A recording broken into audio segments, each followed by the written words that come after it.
Deep within the depths of Mount Silver, where light has never reached and sound is swallowed by stone, a biological cycle begins. In total darkness, Larvitar is born. From the moment of emergence, its purpose is absolute: to consume, to endure, to prepare. Maternal protection here is brief, a fleeting allowance before survival becomes solitary. To activate its metamorphic clock, Larvitar must abandon safety and enter a world that erodes the unprepared.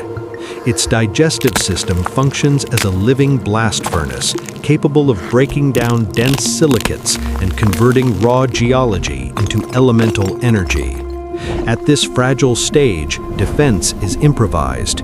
Its skin hardens with the very earth it consumes, a biological armor forged from soil and stone. The ascent through Mount Silver is a trial of heat and abrasion. Dehydration threatens constantly.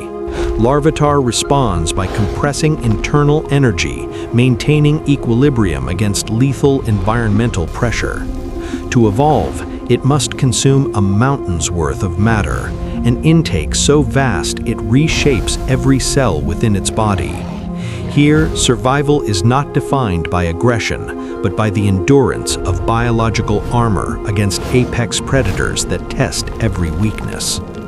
Using its low center of gravity, Larvitar converts tectonic pressure into devastating counterforce.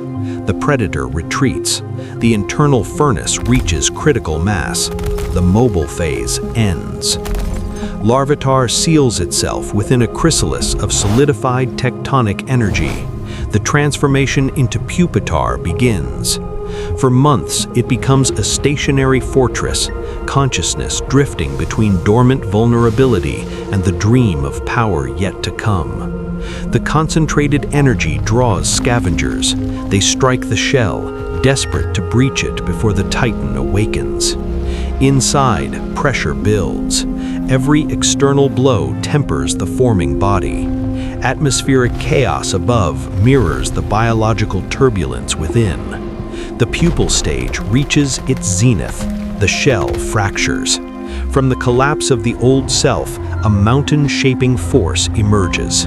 Tyranitar, a living monument to evolutionary persistence. Its presence alters geography. A single step triggers localized seismic shifts. No longer shaped by the environment, it reshapes the environment itself. To become a mountain, one must first endure its crushing weight. The Titan's cycle remains unbroken. Far from Mount Silver, at the heart of the bramble forest, survival is measured by the sharpness of steel. This is Scyther territory.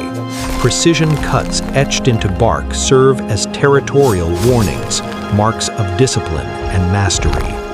A Scyther school engages in brutal training rituals, honing predatory instincts to perfection. Then an intruder crosses the boundary. Electabuzz, a being of lightning, challenging dominion with raw electrical force. The Alpha commands retreat. This will be a direct confrontation. The battle ignites with a surge of electrical energy designed to paralyze the nervous system. Scyther's slashes strike fast, but the thick hide absorbs them. Electabuzz dominates with brute force, charging energy dense enough to distort molecular structures. This is no longer a territorial dispute. It is a battle for the survival of the next generation. Metal absorbs the electric shock. The impact nearly tears joints apart. Electromagnetic pressure deforms the structure. Combat organs fail. And then, in the narrow margin between life and death, a rare biological reaction is triggered. Electromagnetic energy catalyzes transformation. The exoskeleton reforms. No longer organic, it becomes steel. Scizor is born. Speed remains unchanged, but now every movement carries the mass of a war machine. One bullet punch ends the conflict, not with rage, but with order restored. The smaller insect Pokémon are safe. The evolution of the leader secures the future of the swarm. Even in steel form, the instinct to sharpen weapons remains. A new era begins in the forest. The legacy of the scythe is transformed from speed assassin to indomitable steel sovereign.